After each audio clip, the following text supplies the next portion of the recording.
Assalamualaikum warahmatullahi wabarakatuh. Selamat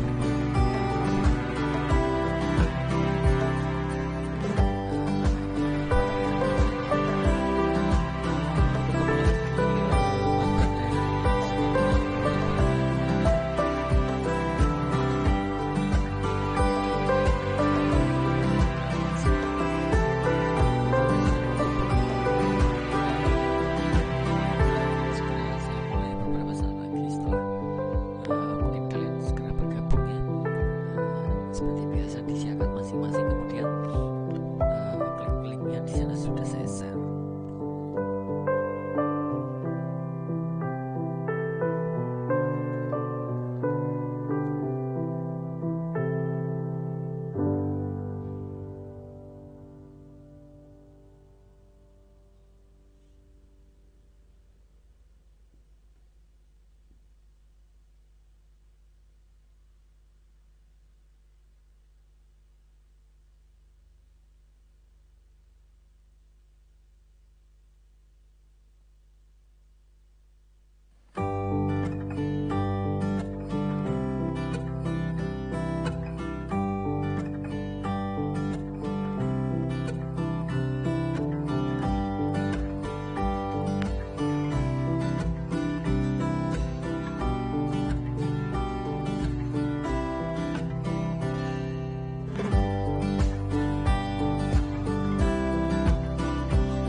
Oke, mungkin bisa kita mulai ya untuk pada perkuliahan hari ini ya.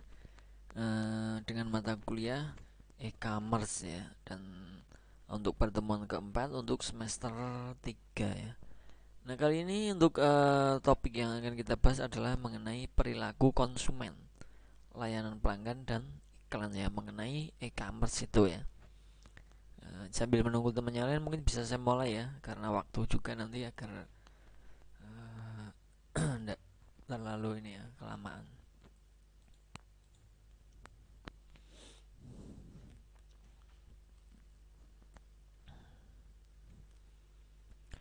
Untuk pembahasan nanti kita akan membahas mengenai model perilaku konsumen e-commerce, kemudian pelayanan pelanggannya seperti apa, dan juga untuk iklan mengenai e-commerce ya. Jadi memang tiga pembahasan ini yang menjadi topik hari ini, uh, yang akan kita bahas ya. Untuk model perilaku konsumen e-commerce ya. Nah, pertama adalah karakteristik individu dari konsumen. Itu kan karakteristik dari masing-masing individu itu berbeda-beda ya. Jadi uh, untuk perilaku konsumen itu memang berbeda-beda. Ada yang uh, mungkin hanya melihat-lihat membeli, langsung membeli, dan ada juga yang ingin apa namanya, menanyakan spesifikasi dan lain sebagainya. Kemudian ada yang terlalu banyak bertanya ternyata tidak membeli. Nah, itu adalah karakteristik ya individu dari konsumen itu memang masing-masing itu berbeda, tidak sama ya, walaupun di e-commerce tapi mereka sering seperti di layaknya di apa namanya, jual beli manual ya, ada tawar menawar dan lain sebagainya, ada yang mengkritik dan lain sebagainya ya. Kemudian variabel lingkungan dalam membeli. Jadi untuk variabel lingkungan itu memang juga menentukan untuk lingkungan ya. Intinya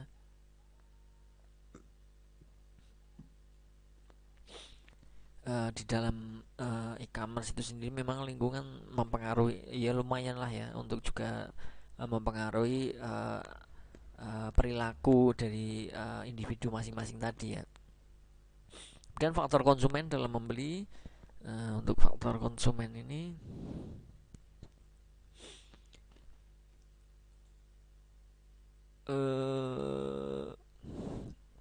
model perilaku e-commerce juga ya, karena faktor konsumen, faktor-faktor kenapa konsumen dalam maaf, untuk faktor konsumen dalam membeli itu dikarenakan apa dan lain sebagainya, itu adalah model perilaku ya. Mungkin karena ikut-ikutan, mungkin karena memang dia membutuhkan dan lain sebagainya, itu adalah faktor konsumen dalam membeli ya, dari model perilaku konsumen untuk e-commerce.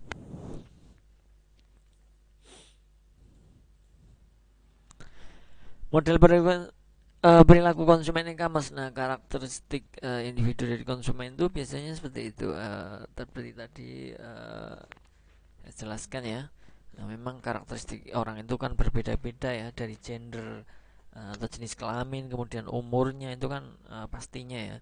Kemudian status perkawinan, terkadang status perkawinan itu mempengaruhi ya dalam karakteristik perilaku ya untuk konsumen e-commerce ini. Kenapa? Sebagai contoh mudahnya itu, orang yang sudah menikah ataupun belum, itu berbeda biasanya dalam untuk karakteristik ya, karakteristik dalam perilaku konsumen itu.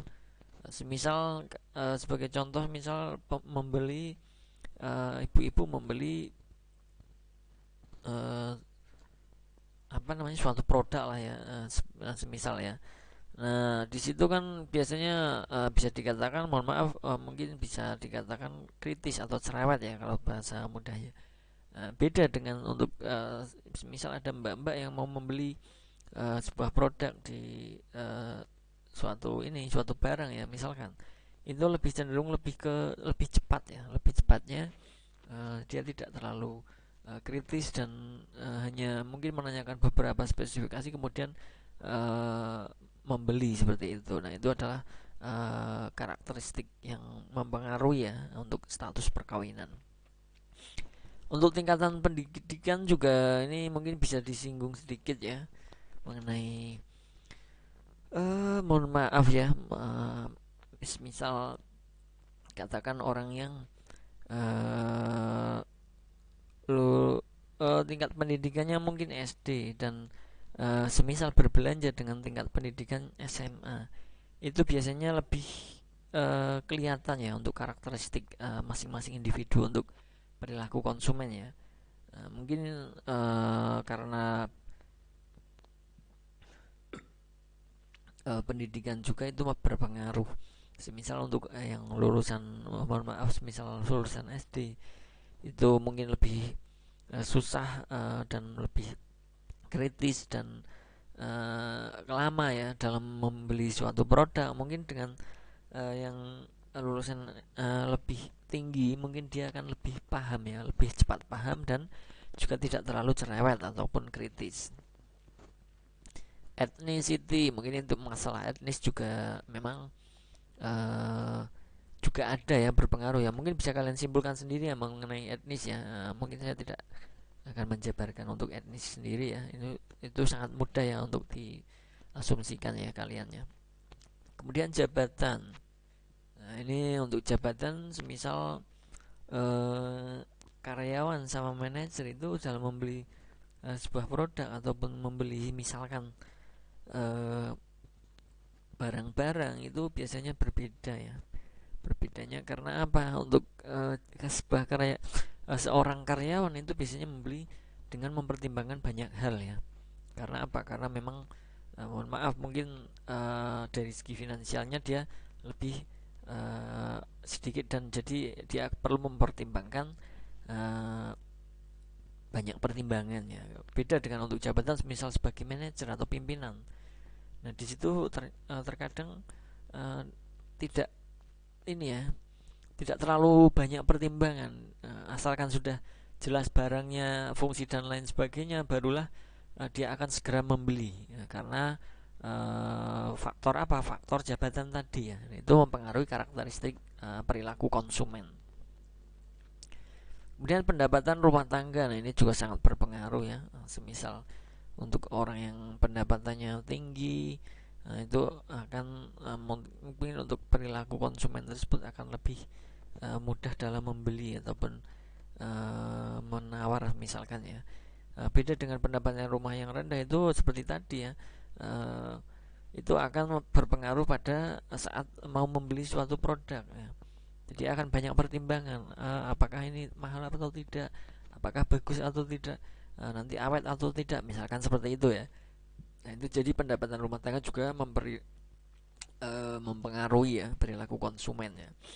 Kemudian kepribadian itu juga berpengaruh ya, karena kepribadian itu kan masing-masing individu ya.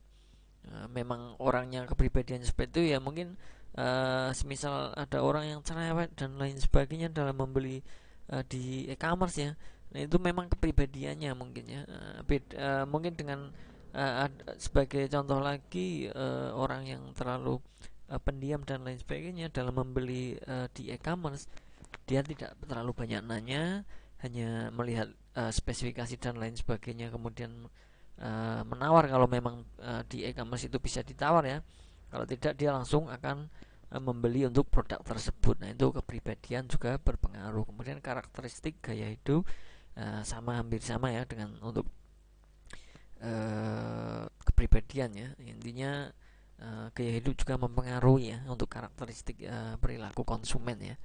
Tentunya semisal ada produk ternyata dia menurut dia itu kualitasnya kurang karena wah ini semisal ya ini barangnya kurang bagus, ecek-ecek misalkan. Nah, itu kenapa? Karena gaya hidup ya, faktor dari gaya hidup juga mengenai perilaku konsumen ya, mempengaruhi ya. Dan model perilaku konsumen e-commerce, variabel lingkungan dalam membeli, ada sosial, komunitas, dan variabel lainnya.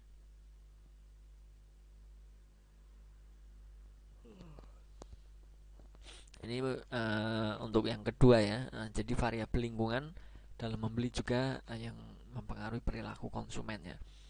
Untuk faktor konsumen dalam membeli pertama ada pemrakarsa ya, intiator, kemudian pengaruh atau influencer dan kebutuhan ya.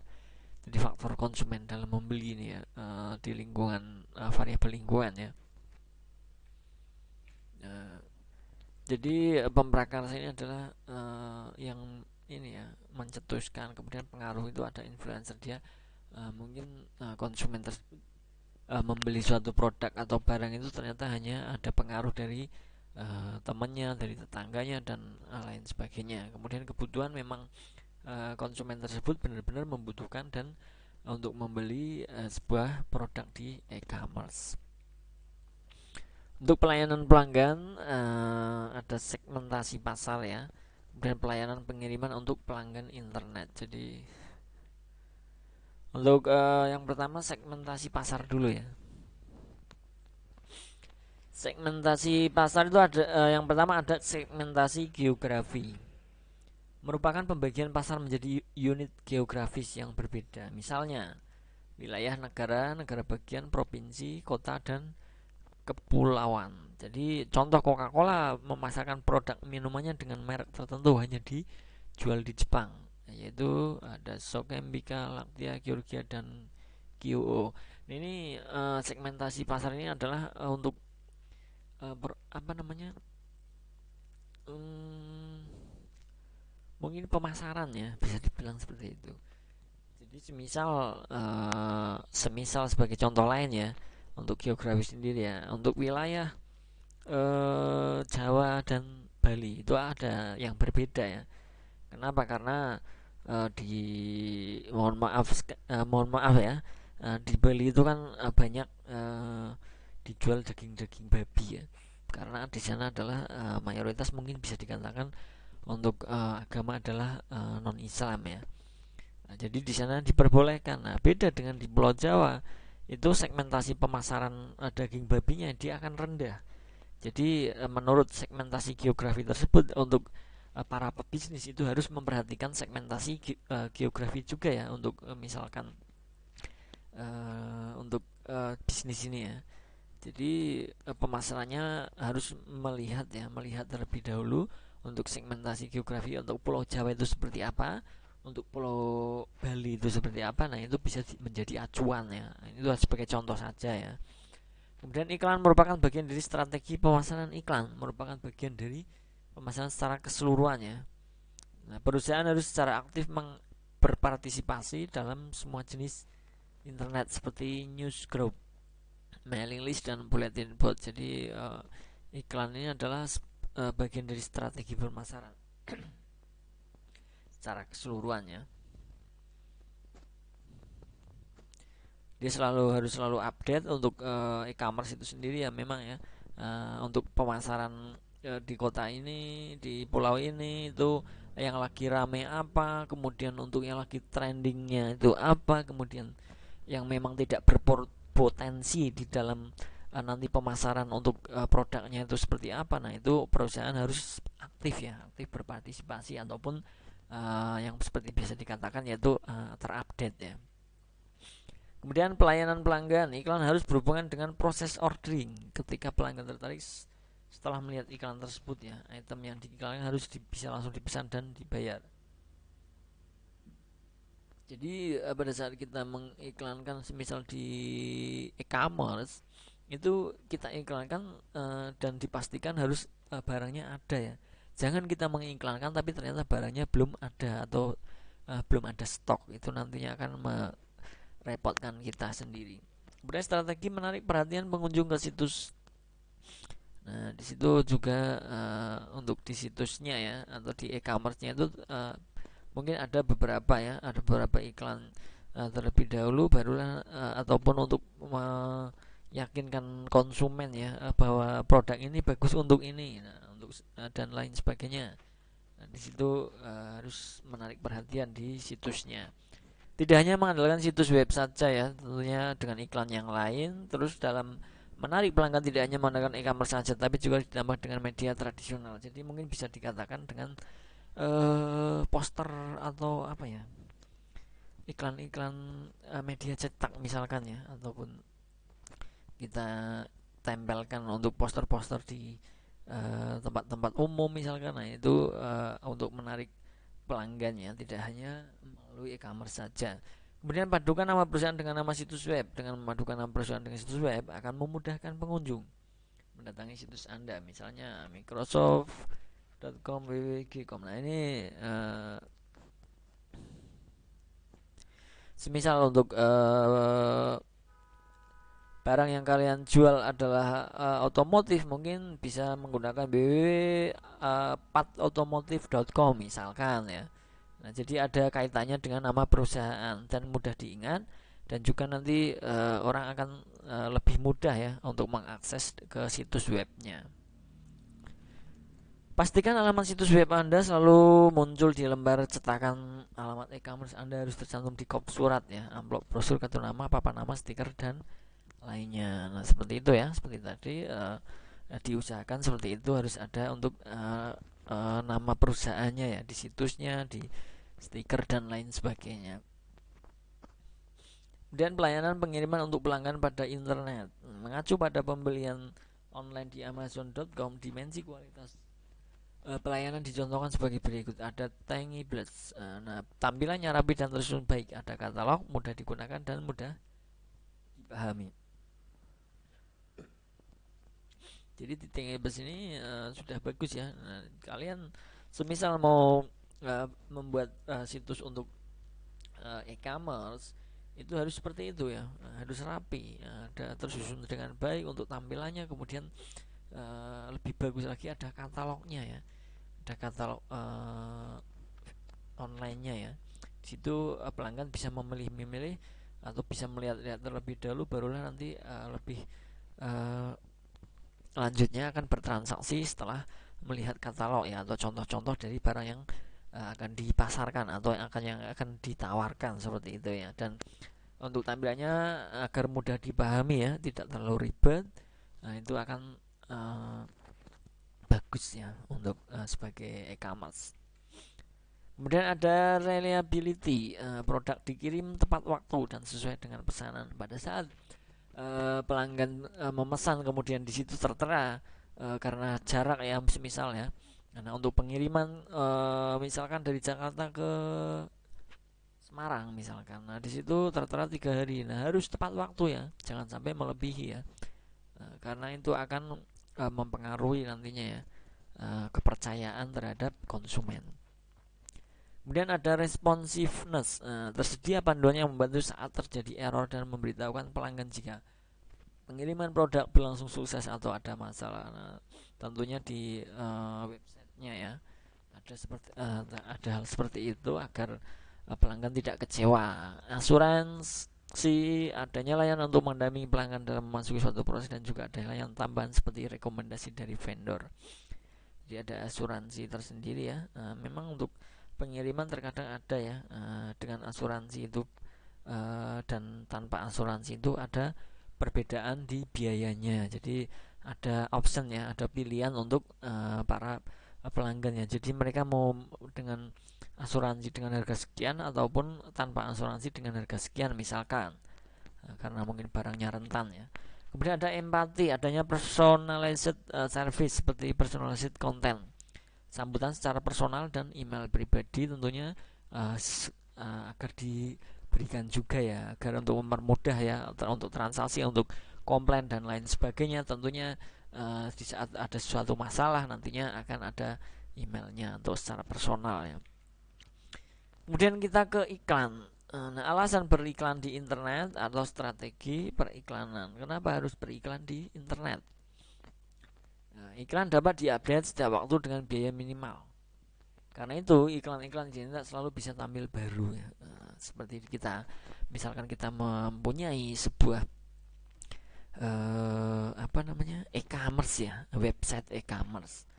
Nah, di situ kita bisa selalu mengupdate untuk tampilan selalu baru, untuk misalkan menawarkan sebuah produk tas ya misalkan. Nah, tas di situ mungkin tiap hari kita ganti ya untuk contoh, atau untuk di katalognya ya, bisa jadi seperti itu.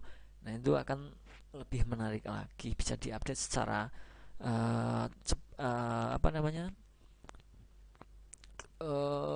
setiap hari ya, dan itu tidak akan memakan biaya karena sudah di internet. beda dengan untuk iklan media cetak di koran misalkan. Nah, di situ tiap hari semisal mau diupdate tiap hari, kita selalu membayar untuk iklannya. Kemudian iklan dapat menjangkau pembeli potensial dalam jumlah yang sangat besar dalam hitungan global ya. Karena kita beriklan di internet itu yang melihat itu tidak hanya untuk wilayah saja ya. Mungkin bisa satu Indonesia, satu dunia ya, sedunia ya, dalam artian itu lebih global ya, bisa dilihat oleh orang-orang semua ya. Kemudian iklan pada e-commerce dapat secara efisien menggunakan konvergensi teks, audio, grafik, dan animasi. Nah itu ya untuk keuntungannya ya untuk iklan di internet itu seperti itu ya. Kita bisa menggunakan tidak hanya untuk poster teks ya, kita bisa menggunakan audio, grafik, dan animasi, bahkan animasi ya, untuk membuat mengiklankan dalam internet. Manfaat internet sendiri sedang berkembang dengan pesatnya tentunya ya. Memang internet itu semakin perkembangan zaman itu semakin maju ya. Jadi kita memang mungkin lebih cocok ya untuk beriklan di internet itu karena perkembangan teknologi juga. Jenis-jenis media iklan di internet, ada banner misalkan. Nah, iklan banner merupakan jenis iklan yang paling lazim digunakan di internet. Ada dua jenis banner ya, ada keyword banner dan random banner. Nah, keyword banner muncul ketika dilakukan query atas satu kata pembuka dari search engine. Jadi pada saat konsumen atau user menggunakan search engine, kemudian kita mengetikkan jual beli otomotif, jual beli tas misalkan, dia akan keluar ya sesuai dengan bannernya. Kemudian random banner muncul secara acak. Keuntungan menggunakan random banner ialah kemampuannya dalam melakukan customisasi iklan ke audien yang menjadi sasarannya. Nah, ini bisa ikut jenis ke random juga ya. Misalkan kita klik di browsernya misalkan jual beli, dia akan keluar tidak hanya untuk jual beli otomotif saja, mungkin jual beli elektronik, jual beli tas, dan lain sebagainya. Itu akan secara acak akan ini ya keluar ya untuk referensi para pengguna atau user. Ada jumlah format yang berbeda dalam menempatkan iklan banner di internet pada situs web pihak lain. Bentuk yang tak lazim ialah banner swapping, banner exchange. Banner swapping sendiri dilakukan bila perusahaan A setuju untuk menampilkan sebuah banner perusahaan B dengan imbalan perusahaan juga mau menampilkan iklan perusahaan B. Untuk swapping sendiri mungkin bisa dikatakan saling tukar ya. Misal untuk website A menjual sebuah spare part otomotif, dia menampilkan untuk ada iklan di untuk perusahaan B untuk perusahaan elektronik misalkan, dan sebaliknya. Itu adalah banner swapping. Kemudian banner exchange, tukar banner, biasanya dilakukan dengan perdagangan dilakukan oleh 3 partner atau lebih. Jadi saling bertukar ya. Tukar banner mungkin hampir sama dengan swapping ya, cuma ini untuk exchange ini dilakukan banyak perusahaan ya. Tidak hanya untuk yang seperti swapping sendiri adalah antara A dan B, kemudian terbalik ya, mengiklankan masing-masing dari rekan ya. Beda dengan untuk banner exchange ini memang untuk perdagangan dan dilakukan oleh banyak perusahaan, mungkin saling tukar ya. Kemudian iklan skyscraper berbentuk seperti banner. Jika banner memanjang secara horizontal, maka skyscraper memanjang secara vertikal. Dia iklannya kalau banner kan memang di atas ya, seperti di web-web dan lain sebagainya, itu kan selalu di atas dia dan memanjang ke kanan kiri. Nah, untuk skyscraper ini lebih ke vertikal ya, atau dari atas ke bawah ke atas seperti itu. Kemudian ada interstitial, merupakan iklan yang dinamis pada internet. Interstitial berbentuk macam-macam iklan animasi yang muncul di layar ketika komputer mendownload situs web. Tipe interstitial ini meliputi pop-up, Windows, splash screen, dan lain sebagainya. Nah, ini semacam iklan tapi memang dia ya mungkin bisa berubah-ubah ya. Dan seperti pop up ya, kalian tahu pop up ya. Eh, Iklan pop up itu ya. Strategi periklanan merancang iklan berbasis internet, menarik secara visual ya. Dalam media iklan, iklan mestinya berwarna-warni untuk menarik perhatian pembaca dalam internet. Prinsip dapat direalisasikan dengan mengadopsi isi web yang bergerak dan interaktif yang mampu membius perhatian pengunjung. Jadi memang untuk menarik perhatian untuk di e-commerce itu sendiri ya harus menarik ya di websitenya ya. Yang edukatif, interaktif ya misalkan ya. Misalkan kita menjual untuk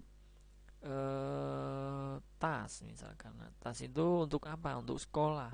Nah, di situ ada ininya ya.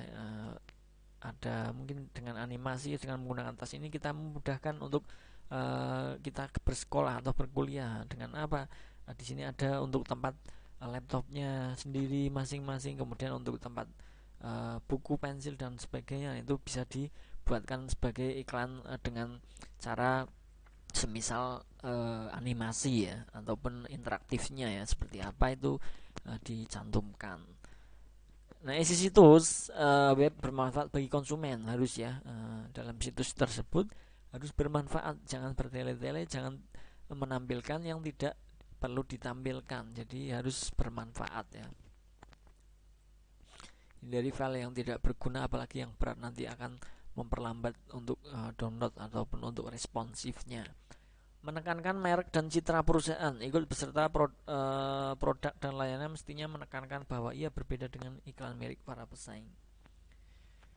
Jadi menekankan merek dan citra perusahaan tersebut bahwa untuk produk dari PT A ataupun perusahaan A ini dia dengan berani menjamin untuk kualitasnya dibanding untuk para pesaingnya, misalkan dengan kelebihan apa disebutkan dan lain sebagainya ya. Jadi menekankan merek dan citra perusahaan. Strategi memilih media periklanan pada e-commerce, pengunjung, kemudian jangkauan, impresi dan pengaruh. Pengunjung adalah perkiraan rata-rata jumlah individu berbeda yang mengunjungi setiap isi website, kategori, saluran atau aplikasi setiap hari pada periode tertentu ya. Jangkauan adalah presentase individu yang diproyeksikan mengunjungi website, kategori, saluran tertentu dari jumlah total individu yang diproyeksikan menggunakan media digital selama periode tertentu. Impresi adalah jumlah waktu yang digunakan untuk melihat suatu iklan. Jadi untuk strategi dalam memilih media periklanan tersebut harus ada beberapa ya, beberapa yang harus diperhatikan untuk strateginya itu seperti apa untuk pengunjungnya, kemudian impresinya dalam memilih media periklanan itu seperti apa, itu harus dipikirkan ya. Pengaruh merupakan nilai kualitas suatu iklan media tertentu ya. Untuk media digital yang perlu dipertimbangkan adalah pengunjung, jangkauan, impresi dan pengaruhnya. Di samping itu harus dipertimbangkan pula biaya, keunggulan dan keandalannya. Selanjutnya pengiklan mencari media yang paling efektif. Biaya di antara berbagai media yang terpilih dan baru kemudian menentukan pilihan di antara yang ada. Ini adalah strategi untuk periklanannya ya. Oke, selesai untuk hari ini ya. Nanti untuk materi ini akan saya share ke Classroom ya setelah selesai ya. Mungkin cukup ya untuk hari ini. Kalau ada yang dipertanyakan silahkan, atau kalau tidak ada akan segera saya akhiri ya untuk perkuliahan hari ini.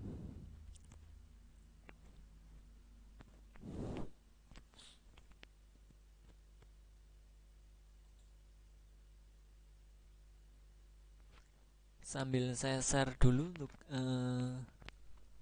materinya ya di Classroom, nanti bisa kalian langsung ambil.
Oke, kalau tidak ada yang dipertanyakan, saya rasa cukup ya untuk hari ini ya. Terima kasih untuk teman-teman semua yang ikut dalam perkuliahan online ini ya. Semoga apa yang saya sampaikan bisa dipahami ya, bisa kalian pelajari kembali nanti. Untuk modulnya sudah saya share di Classroom ya, segera untuk mungkin bisa diambil, bisa untuk belajar, untuk memahami kembali. Oke, saya akhiri, tidak ada yang bertanya. Wassalamualaikum warahmatullahi wabarakatuh. Selamat beraktivitas. Terima kasih.